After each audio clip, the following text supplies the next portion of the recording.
मित्रों नमस्कार, मैं हूं राकेश कुमार। आप देख रहे हैं माताभिमत। मित्रों, बिहार में सर्वे चल रहा है और इस सर्वे को लेकर रोज नए निर्देश, नए नियम लागू किए जा रहे हैं ताकि सर्वे को ससमय पूरा किया जा सके और साथ में रैयतों की परेशानी को भी कम किया जा सके। इसी के लिए ये सारी चीज़ें चल रही है और मूल उद्देश्य तो आप जानते हैं। मूल उद्देश्य यह कि ज़मीन को लेकर जो विवाद होते हैं, जो झगड़े होते हैं, जो केस होता है, जो न्यायालय से लेकर थाने तक लोगों की दौड़ होती है, इस पे रोक लगाई जाए और उसी को लेकर सर्वे को एक नई दिशा देने के लिए, या यूं कहें कि जो ज़मीन का रिकॉर्ड्स है, ज़मीन का जो व्यवस्था है, उसको एक नई दिशा देने के लिए राजस्व एवं भूमि सुधार विभाग ने एक और आदेश दिया है, निर्देश दिया है। और सबसे बड़ी बात है कि अगर इस निर्देश को आप नहीं मानते हैं, उस स्थिति में आपकी ज़मीन भले ही हो, लेकिन उस ज़मीन की मलकियत एक तरह से कहें कि आपके हाथ से निकल जाएगा। मलकियत हाथ से निकल जाने का मतलब कि ना उस ज़मीन को आप बेच सकेंगे, ना खरीद सकेंगे, ना उस ज़मीन पर कोई लोन ले सकेंगे, कोई कार्रवाई, किसी तरह की कार्रवाई उस ज़मीन पर भले ही वो आपकी है वो नहीं ले सकेंगे, या यूं कहें कि वो ज़मीन का रिकॉर्ड अधूरा माना जाएगा। आपके पास रजिस्ट्री का पेपर है, जमाबंदी है, सब है, लेकिन उस रिकॉर्ड को अधूरा माना जाएगा अगर जो राजस्व एवं भूमि सुधार विभाग ने निर्देश दिया है उसका पालन नहीं करते हैं। तब आखिर ऐसा कौन सा निर्देश है, यह जानने वाली बात है और ये बड़ा महत्वपूर्ण है। और ये निर्देश है कि सभी ज़मीन जिसकी बंदोबस्ती हो गई है, उस ज़मीन को आधार से लिंक करना है, मतलब उसकी सीडिंग करानी है। अब आधार से लिंक कराने का क्या प्रावधान है, कैसे होगा, इन सारी चीज़ों पर भी बात करेंगे। लेकिन महत्वपूर्ण ये है कि जब ज़मीन आपका आधार से लिंक हो जाएगा तो उससे ज़मीन का जो फर्जीवाड़ा होता है उसमें बड़ी कमी आएगी। वो कैसे आएगी सो समझिए। देखिए, भू माफियाओं की चलती है बिहार में, आप जानते हैं। वैसे में भू माफिया क्या करते थे कि एक ही ज़मीन को दो दो तीन तीन लोगों को बेच देते थे। अब उसके बाद झगड़ा स्वाभाविक है कि होगा कि एक ही ज़मीन की तीन मलकियत, तो झगड़ा तो होना स्वाभाविक है। दूसरी ओर बहुत लोग ऐसे करते थे, बहुत ज़मीन माफिया, कि एक ही ज़मीन है और साझे की ज़मीन है, तो किसी व्यक्ति को ज़मीन मालिक के भाई से लिखा दिया, किसी व्यक्ति को उसी ज़मीन को दूसरे व्यक्ति को लिखाना है तो उसके चाचा से लिखा दिया।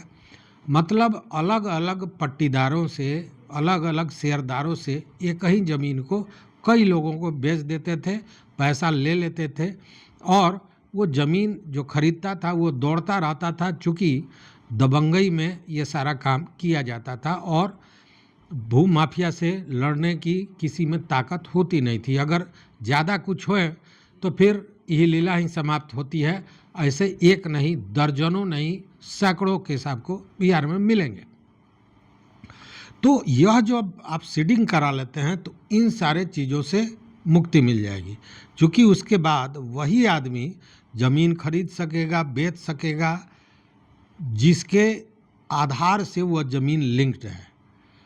जिसके आधार से मतलब उसके आधार से जिसने उस ज़मीन की रजिस्ट्री कराई है, जिसके नाम पर वो ज़मीन है, जमाबंदी है, उसी के आधार से वो ज़मीन लिंक होगी, सीडिंग होगी। तो ये एक महत्वपूर्ण चीज़ है और यह स्पष्ट कहा गया है कि अगर आपकी सीडिंग नहीं होती है, उस स्थिति में उस सारे डॉक्यूमेंट्स को, सारे आपके पास दस्तावेज हैं, बावजूद भूमि रिकॉर्ड को अधूरा माना जाएगा, आपकी मलकियत अधूरी मानी जाएगी। यह एक बड़ा निर्देश है और इसके लिए बाज़ाब्ता 31 मई तक का डेडलाइन दिया गया है कि यह काम 31 मई तक करा लें। पटना समेत कई ज़िलों में जहां बंदोबस्ती का काम पूरा हो चुका है, वहां पे बड़ी तेज़ी में यह काम चल रहा है। अब सवाल उठता है कि इसको कराएंगे कैसे। तो इसको कराने के लिए बहुत सामान्य तरीका है।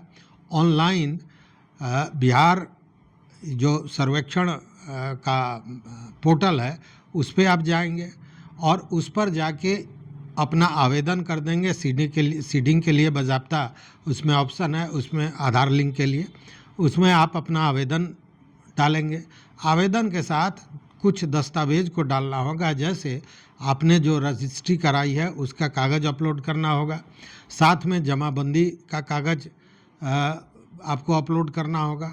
अगर रसीद आपने कटाया है तो रसीद का भी कागज़ अपलोड कराना है। जब आप अपलोड कर देंगे तो जो संबंधित अंचल है वहाँ पे इन सारे कागजातों की जांच होगी और जैसे ही जांच होगी कि हाँ, एक बात मैं भूल गया कि इन कागजातों के साथ महत्वपूर्ण है कि आप अपना आधार का भी फ़ोटो प्रति वहाँ पे अपलोड करेंगे।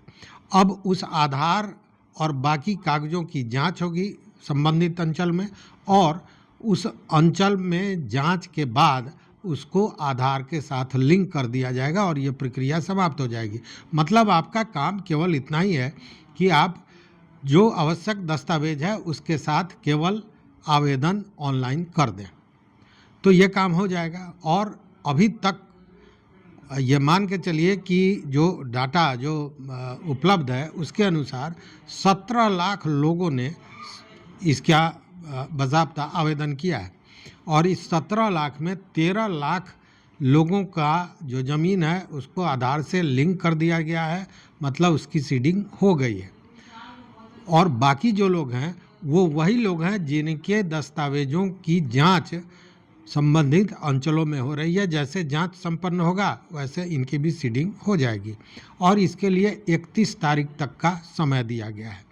मतलब कि ये जो जहां बंदोबस्ती हो गई है, ये काम पूर्ण हो चुका है, वहाँ पे 31 तारीख तक यह काम करा लेना है। अगर नहीं कराते हैं उस स्थिति में वहाँ पे उस ज़मीन की खरीद बिक्री आप नहीं कर सकेंगे, भले ही ज़मीन आपकी हो, चूँकि उस मलकियत को ही या यूँ कहें कि ज़मीन के रिकॉर्ड को ही अधूरा माना जाएगा। साथ में जब इस तरह की स्थितियां बनती है तो आप जानते हैं कि बैंक से कोई आपको काम करना हो या किसी योजना में आपको डालना हो तो वहाँ भी आधार से लिंक खोजा जाता है। मतलब कि उस ज़मीन से जुड़ी हुई सारी प्रक्रियाएं आपकी बंद हो जाएंगी। इसलिए यह बड़ा अति आवश्यक है कि इन चीज़ों को आप करा लें अगर आपके यहाँ बंदोबस्ती हो गई है। बहुत आसान है, इसमें कहीं आपका कुछ लग नहीं रहा है, ऑनलाइन आवेदन करना है, इसको ज़रूर कर लें, ये अति आवश्यक है आगे की सुविधा के लिए। तो इस वीडियो में बस इतना ही। देखते रहिए मत अभिमत। मित्रों, चैनल पर नए हो तो सब्सक्राइब कीजिए, लाइक कीजिए, दोस्तों के साथ शेयर कीजिए और अपना विचार जरूर दीजिए। बहुत बहुत धन्यवाद, कोटिशः आभार।